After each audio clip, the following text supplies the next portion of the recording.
नमस्कार दोस्तों, IT classes में आपका स्वागत है। आप पढ़ रहे हैं हाई स्कूल विज्ञान की क्लास में कार्बन एवं उसके यौगिक। इसके काफ़ी टॉपिकों का डिस्कशन हो चुका है। मैंने पहले की वीडियो में कार्बन के बारे में और कार्बन के यौगिकों के बारे में बताया है, और जो बोर्ड में जो क्वेश्चन आए थे, कैसे बोर्ड में इस चैप्टर से क्वेश्चन आते हैं, इसके बारे में भी आपको बताए थे कि इसमें से 7 नंबर का बड़ा क्वेश्चन आ जाता है। और वो भी कैसा होता है, केवल एसिटिक अम्ल और एथिल एल्कोहल जो था उसके रासायनिक गुण के बारे में 4 रिएक्शन इस तरह से कुछ लिखवा लेता है। वो मैंने पिछली वीडियो में आपको डिस्कशन इसलिए किया था कि बोर्ड के क्वेश्चन आप समझ सकें कैसे आएगा। 7 नंबर का एक क्वेश्चन आ सकता है। इसके अलावा अगर 4 नंबर का क्वेश्चन आता है तो IUPAC के भी क्वेश्चन बनते हैं इसमें से। इसके बाद एक टॉपिक और बचता है साबुन। साबुन की मैंने उस दिन याद करने का तरीका बताया था। आज साबुन के बारे में विस्तृत डिस्कशन करेंगे।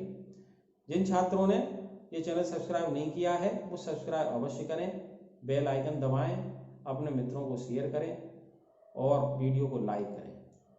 आइए देखते हैं साबुन के बारे में। तो साबुन क्या है समझें। तो साबुन जो है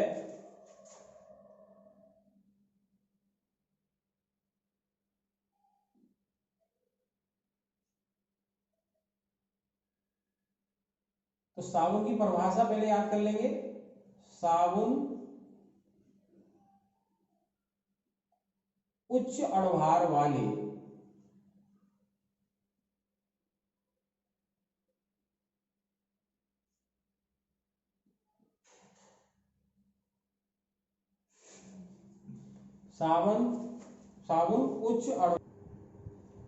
साबुन उच्च अणुभार वाले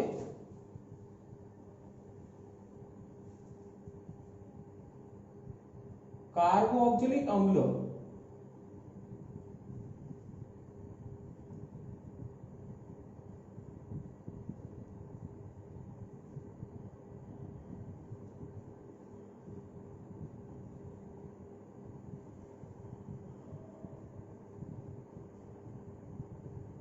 के सोडियम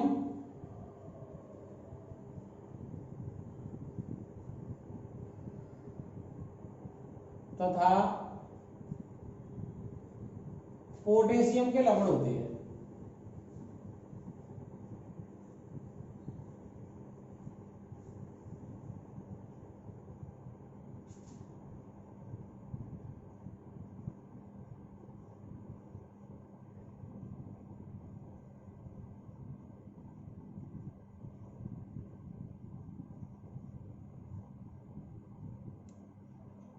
तो साबुन क्या है? साबुन उच्च अणुभार वाले कार्बोक्जिलिक अम्ल के सोडियम तथा पोटेशियम के लवण होते हैं।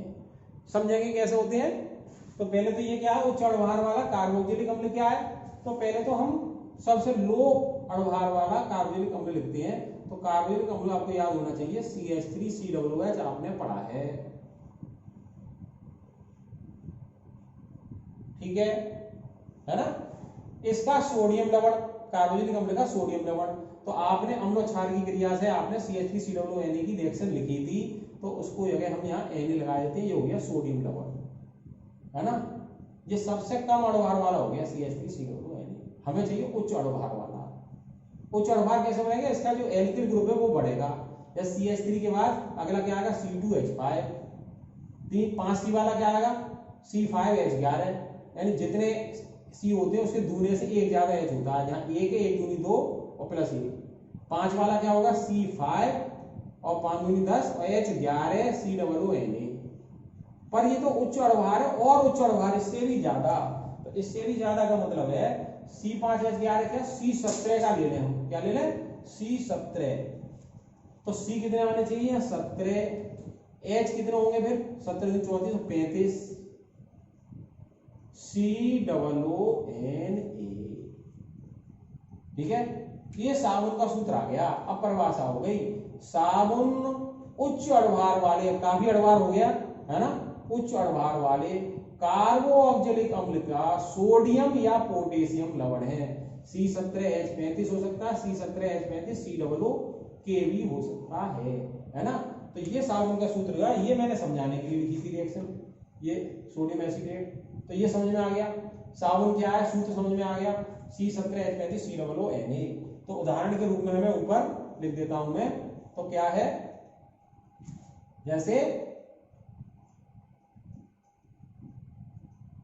C17H35COO या के भी हो सकता है, ठीक है। अब क्या हो सकता है, एक हम C15 का भी हो सकता है, C15H31COO Na या के भी हो सकता है ना। एक ही होता है कि ये आपके क्या है, एल्किल वाली समूह है, एल्किल, जैसे मेथेन में से एक H कम, C17H36, 37 तो 36 में से एक H कम है ना, वो वाला है। अगर हम इसमें डबल बॉन्ड वाला बनाए तो एक और सूत्र आता है आपका C17H35 C15H31, और एक सूत्र आपका जो आ जाता है वो C17H33, क्या, C17H33COO Na की जगह के ले लेते हैं। तो यहाँ डबल बॉन्ड है CC के बीच में, तो 2 H और कम हो गए इनसे। ये सब साबुन के सूत्र है, क्या है, साबुन के सूत्र है। तो ये साबुन के बारे में आपको पूरी जानकारी हो जानी चाहिए साबुन के। अब साबुन क्या है, यहीं पे एक परिभाषा पूछ रहा है, साबुनीकरण। तो साबुन बनाने की क्रिया को साबुनीकरण कहते हैं। तो क्या क्या क्रिया है उसकी परिभाषा में आ जाएगी। तो अब आएगा अपने साबुनीकरण।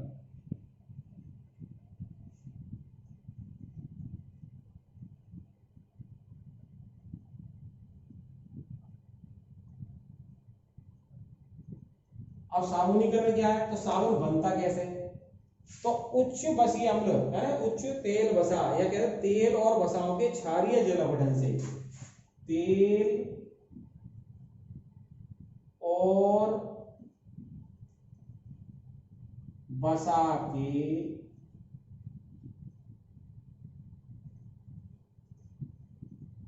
क्षारीय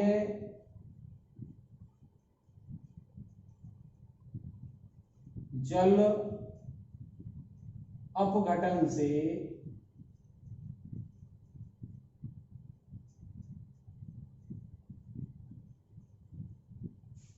साबुन प्राप्त करने की क्रिया, साबुन प्राप्त करने की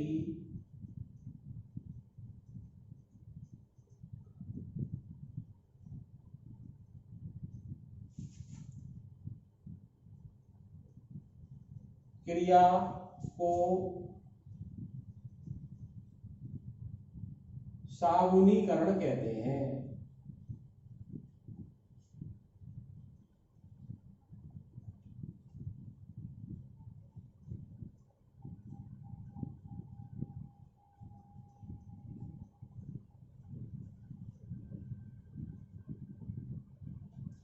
तो क्या समझ में आई साबुनीकरण की परिभाषा, तेल और वसा के क्षारीय जल अपघटन से साबुन प्राप्त करने की क्रिया को क्या कहते हैं, साबुनीकरण कहते हैं। ठीक है, अब इसमें साबुन प्राप्त करने की समीकरण लिखनी है।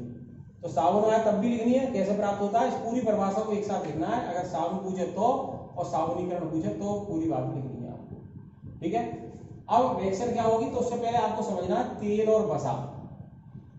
तेल और वसा क्या होते हैं, एस्टर होते हैं। तेल या वसा क्या होते हैं, एस्टर के रूप होते हैं, एस्टर।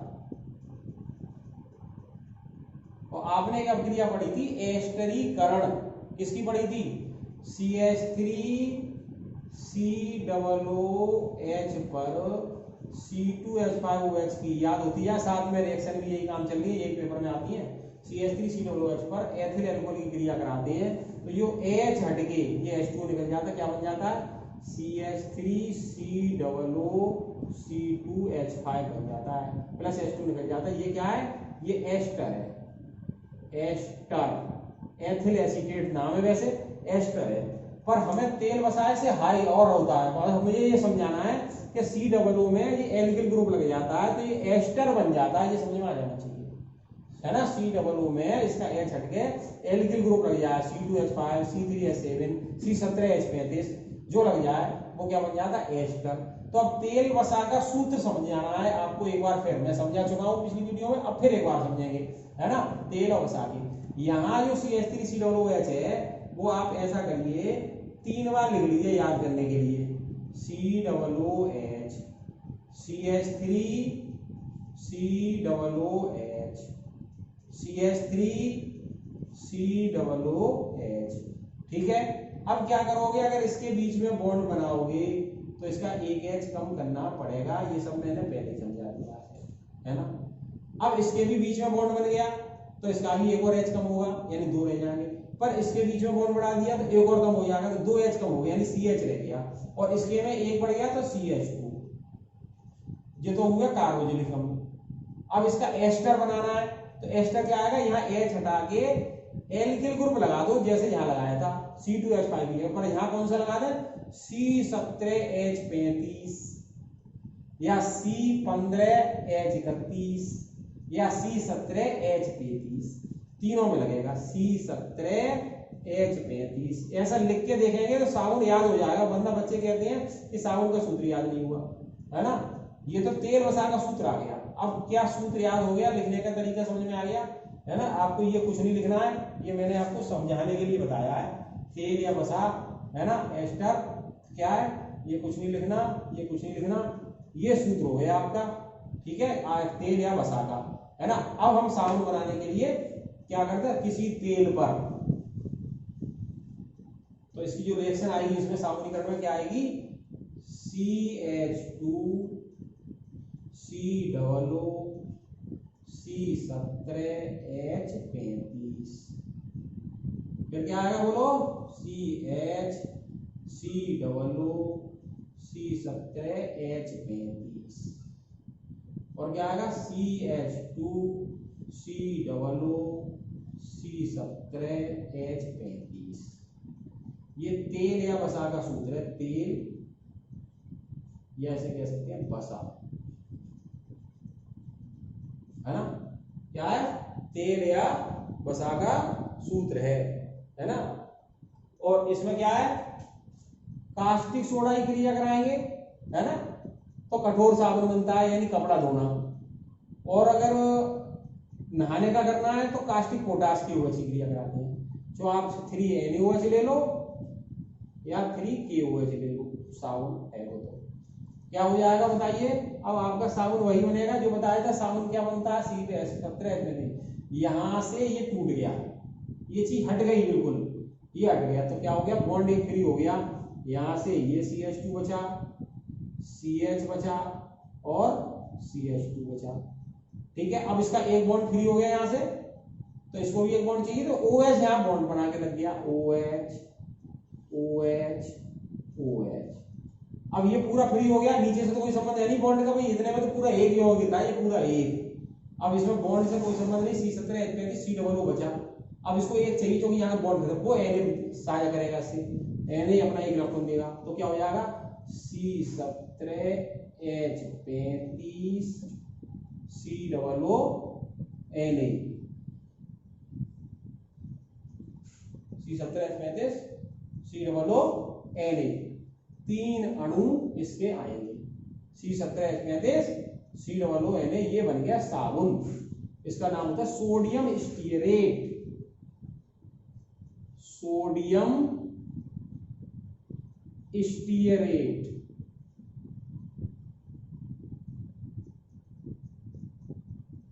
और ये ग्लिसरॉल साथ में बनती है, इसमें ग्लिसरॉल से ग्लिसरीन बोलते हो आप लोग, ग्लिसरॉल साबुन की फैक्ट्री में, ठीक है। तो तेल और वसा से ये कच्चा साबुन घर पे भी लोग बना लेते हैं, कोई महुआ तेल, मूंगफली तेल ला के उसमें कास्टिक सोडा ला के और काफी हटा के ये तेल साबुन बन जाता है, कपड़ा धोना इस तरह से। तो साबुन और साबुनीकरण और उनके ये उदाहरण मतलब समीकरण ये पेपर में आ जाती है, ये याद हो जानी चाहिए, बिल्कुल प्रैक्टिस कर लेंगे लिख के, इस तरीके से मैंने आपको समझा, ठीक है। तो साबुन हो गया, साबुनीकरण हो गया। अब साबुन हो गई कह सकते हैं, एक तो मृदु साबुन,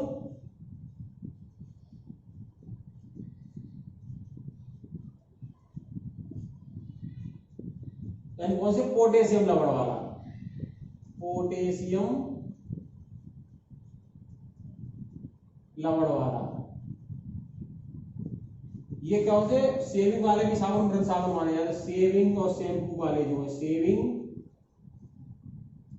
शैम्पू जो बनते हैं वो मृत साबुन होते हैं, पोटेशियम लवण के बनते हैं, ठीक है। और दूसरा होता है कठोर साबुन,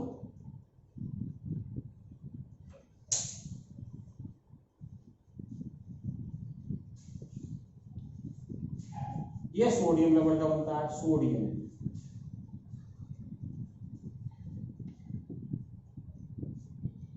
ठीक है। तो ये ध्यान में आने चाहिए, बाकी उदाहरण मैंने ये बता दिए हैं, है ना, ये साबुन के। तो इस तरह से ये साबुन के बारे में जानकारी। अब आती है साबुन की स्वच्छीकारक क्रिया यानी मिसेल, कैसे बनते हैं उसका एक क्वेश्चन बनता है, निश्चित आ जाता है क्वेश्चन, वो देखेंगे अब।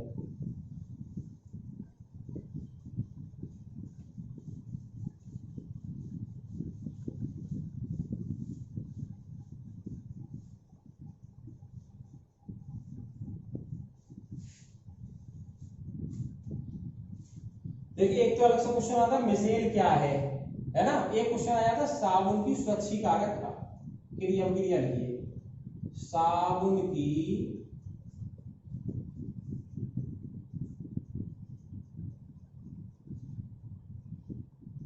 स्वच्छीकारक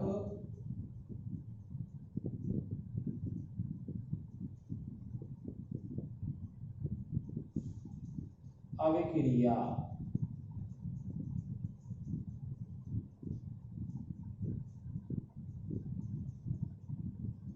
साबुन की स्वच्छीकारक अभिक्रिया, ठीक है। इसी में एक क्वेश्चन आ जाता है पहले कि मिसेल कैसे कहते हैं, है ना, क्वेश्चन आ जाता है। तो स्वच्छीकारी में मिसेल का वर्णन तो करना ही पड़ेगा, मिसेल किसे कहते हैं।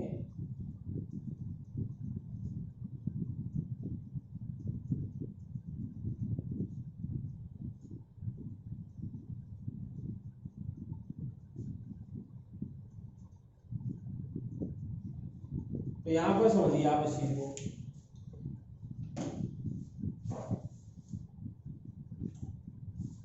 ठीक है। तो साबुन की स्वच्छीकारक क्रिया को समझने के लिए आपको एक चित्र समझना है, वो ध्यान देंगे आप, ठीक है।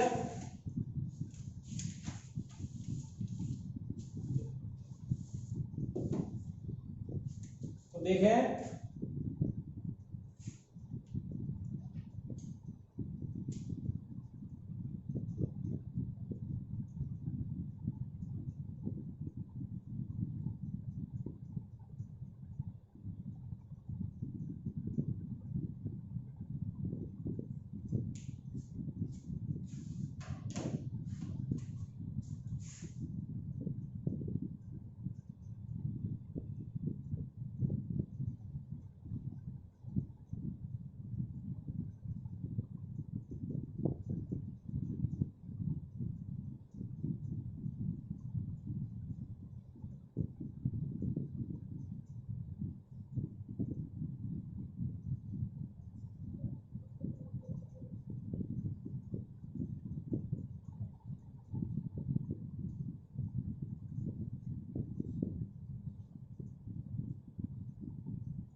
ध्यान देंगे।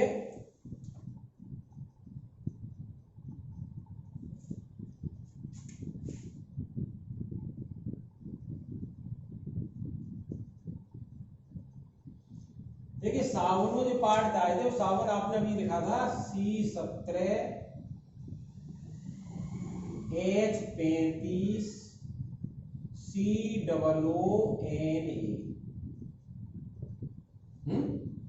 इसको C17H35 में या R लिख सकते हो, एल्किल ग्रुप है ये, RCOONA।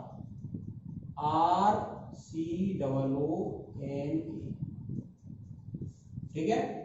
अब इसमें देखो 3 पार्ट है ना। पहले क्या होता है, जब साबुन पानी में मिलाया जाता है तो साबुन का एक कोलाडिविलिन बन जाता है। कैसे बन जाता है ये समझना है आपको। तो इसमें 3 पार्ट हैं। एक तो एल्किल ग्रुप है ना। फर्स्ट पार्ट क्या है, एल्किल ग्रुप,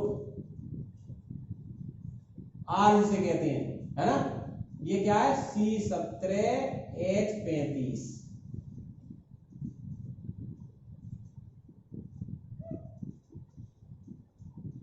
है ना।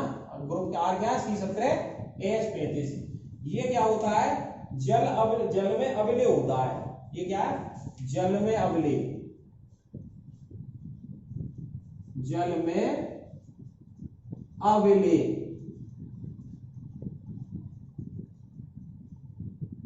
यानी कह सकते हैं जल विरोधी।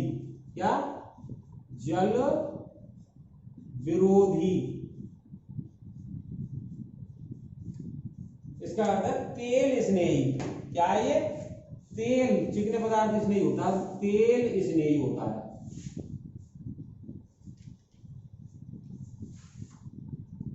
एल्किल ग्रुप जो आ रहा है C17H35 जल में अम्लीय है, यानी जल विरोधी है, यानी कि तेल स्नेही है, तेल स्नेही है ना।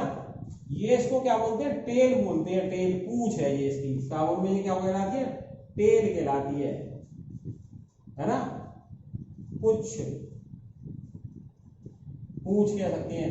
ये हिस्सा जो है आपका, ये जल अम्लीय है, ये C17H35 वाला हिस्सा है, C17H35 पूंछ जो है इसकी, है ना। एक चीज समझ में आनी चाहिए। दूसरा जो उसका है, ये अध्रुवीय पार्ट होता है इसका। कैसा है, अध्रुवीय है, अध्रुवीय। ये टुकड़ों में एक चीज याद हो जानी चाहिए, एल्किल ग्रुप आर C17H35 अध्रुवीय है, धन आवेश नहीं है इस पे, अध्रुवीय है, जल में अम्लीय होता है अर्थात जल विरोधी है, यानी तेल स्नेही है C17H35। ठीक है। अब दूसरा जो पार्ट बचा COONA, है ना।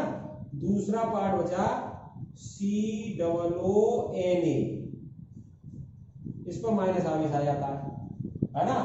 और ये भी 2 पार्ट में है, ये भी 2 पार्ट में है। इसको 2 पार्ट ऐसे मान लो, COO माइनस वाला पार्ट और Na वाला पार्ट। ठीक है, ये 2 पार्ट हो गए इसके। ये ऑक्जेलेट बोलते हैं, ये सोडियम कहते हैं। तो ये जो वाला पार्ट है, जो ऊपर निकल रहा है, ये करे दूर जा रहा है ना, जल की तरफ है, जल में, जल स्नेही है। ये क्या है, जल स्नेही,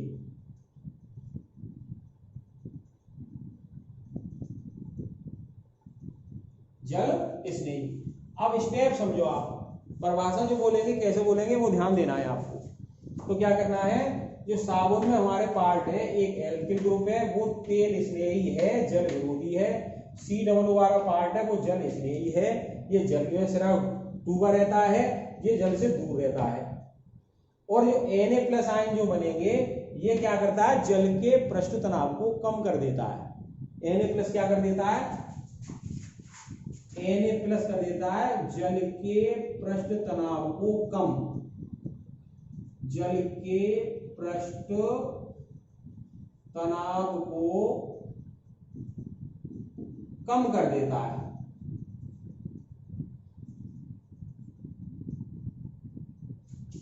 कम कर देता है, जिससे साबुन क्या होता है,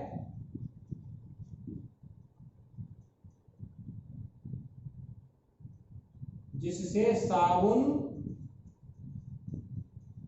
कपड़ों के धागों में पहुंच जाता है, कपड़ों के धागों में पहुंच जाता है।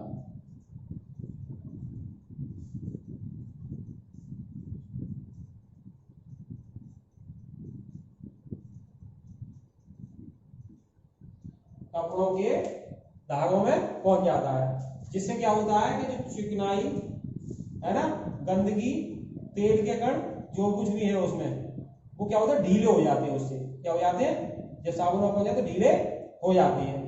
तो ये जो है एल्किल ग्रुप जो बताया था, ये जल विरोधी है, और ये आयन वाला COO वाला ग्रुप है, ये सिर माना जाता है, ये टेल माना जाता है। ये क्या मानता है, हेड, सिर, और ये क्या मानी जाती है, पूंछ, टेल। इस तरह से गुच्छों का निर्माण हो जाता है। हम क्या कर लेता है, एक गुच्छों का निर्माण, गुच्छों का निर्माण, जिसे मिसेल कहते हैं। जिसे क्या कहते हैं, जिसे मिसेल कहते हैं।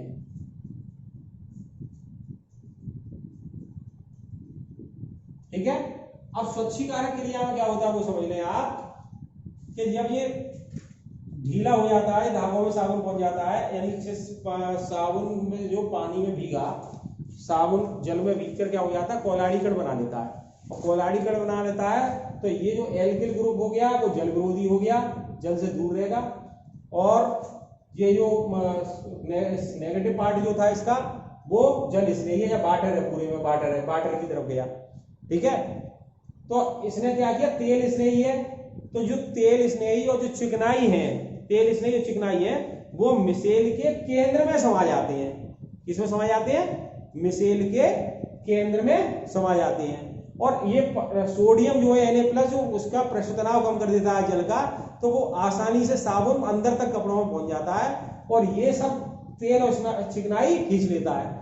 और फिर क्या होता है, जब आप पानी बहा देते हैं, पानी से आते हैं, तो वो चिकनाई दूर हो जाती है। ऐसे कपड़े स्वच्छ हो जाते हैं। कपड़े क्या हो जाते हैं, स्वच्छ हो जाते हैं। तो ऐसे पूरी बात समझनी है आपको इसमें, है ना। क्या करते हैं, एक स्टेप ये समझ में आ जाना चाहिए, 3 पार्ट ये मैंने जो बताए थे, उसके आधार पे आप साबुन की स्वच्छीकारक क्रिया समझ जाते हो। ये मिसेल का निर्माण हो गया, और ये जो गंदगी, चिकनाई और वो से मिसेल के केंद्र में समा गई, है ना। और पानी जो आया, पानी का जो है ये पानी की तरफ गए, तो पानी जब आया तो गंदगी साफ हो गई। इस तरह से साबुन की स्वच्छीकारक क्रिया कहलाती है। ठीक है। तो और स्पष्ट इसकी भाषा समझ लो एक बार बस।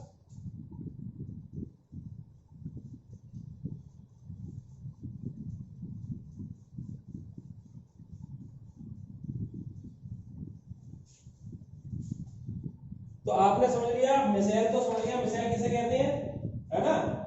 तो क्या करेंगे, तो साबुन को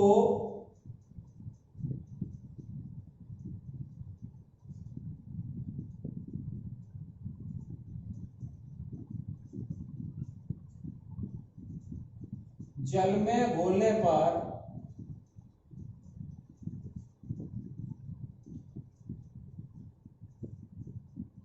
ठीक है, साबुन को जब जल में घोलने पर क्या होता है, कोलाइडी कण के रूप में कोलाइडी कण बन जाता है, ये कोलाइडी विलयन बन जाता है। साबुन को जल में घोलने पर कोलाइडी विलयन बन जाता है।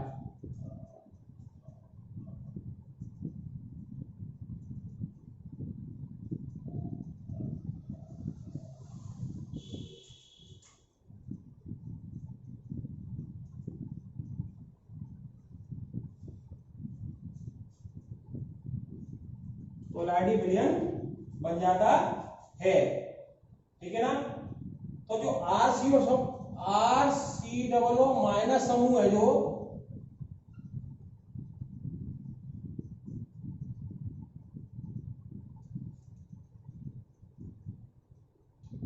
कोलाइडी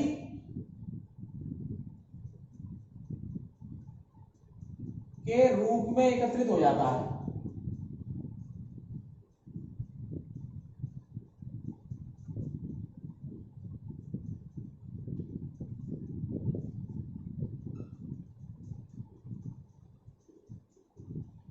क्या होता है, RCO समूह कोलाइडी कणों के रूप में एकत्रित हो जाता है।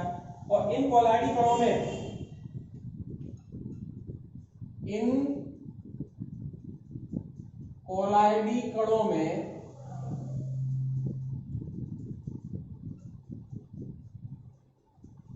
तो COO माइनस जो बताया था मैंने जल स्नेही है ना, जल के संपर्क में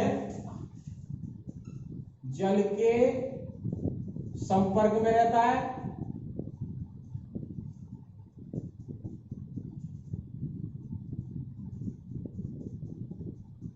जल के संपर्क में रहता है। और जो आपका R है, R क्या होता है, जल से दूर भागता है, क्या कहता है, जल से दूर रहता है। R L के समूह, जल से दूर रहता है। जो स्टेप समझाए तो पूरी बात वही आ गई, अपनी भाषा में लिख दो उसे, जल से दूर रहता है। इस प्रकार एक गुच्छे का रूप धारण कर लेते हैं।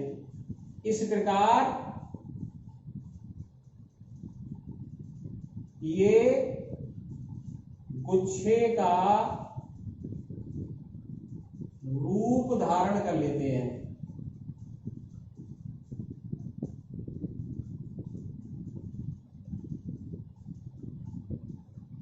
जिन्हें मिसेल कहते हैं, जिन्हें मिसेल कहते हैं।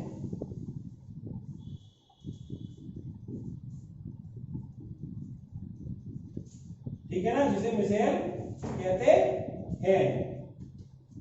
अब क्या होता है, साबुन का जल मैंने जो समझाया था बना कोलाइडी विलयन, धूल है, तेल है, चिकनाई को अवशोषित कर लेता है। ये कण मिसेल के केंद्र में समा जाते हैं। कहां समा जाते हैं, मिसेल के केंद्र में समा जाते हैं। इस प्रकार धूल, तेल तथा चिकनाई पर कपड़े की पकड़ कैसी हो जाती है, ढीली हो जाती है। धूल, तेल, चिकनाई की पकड़ जो है कपड़े पे कैसी हो जाती है, ढीली हो जाती है। ठीक है ना। तो और मैंने बताया था सोडियम जो होता है Na+ जो होता है वो पृष्ठ तनाव कम कर देता है ना, जिससे साबुन आसानी से कपड़े के धागों में प्रवेश कर सके। और जब ये पकड़ ढीली हो जाती है तो आपको जो बताया था मैंने कि जल की धारा बहाने पर जल तथा चिकनाई, धूल तथा चिकनाई के कण दूर हो जाते हैं और चिकनाई के साथ चिपक के गंदगी दूर हो जाती है ना। इस तरह से कपड़ा साफ हो जाता है। इसे बोलते हैं साबुन की स्वच्छीकारक क्रिया, है ना। तो ये मिसेल और स्वच्छीकारक क्रिया आपको ठीक से समझनी है और याद करनी है। ये पूरा टॉपिक मैंने आज डिस्कशन किया है। आपको चैप्टर लगभग पूरा है, पर एक बार मैंने बताया था जो आपके कार्बनिक यौगिक हैं, एथिल अल्कोहल और एसिटिक अम्ल के बारे में एक बार और डिस्कशन करना है, जिससे आपके पेपर इसके ये चैप्टर पूरा तैयार हो जाए। धन्यवाद।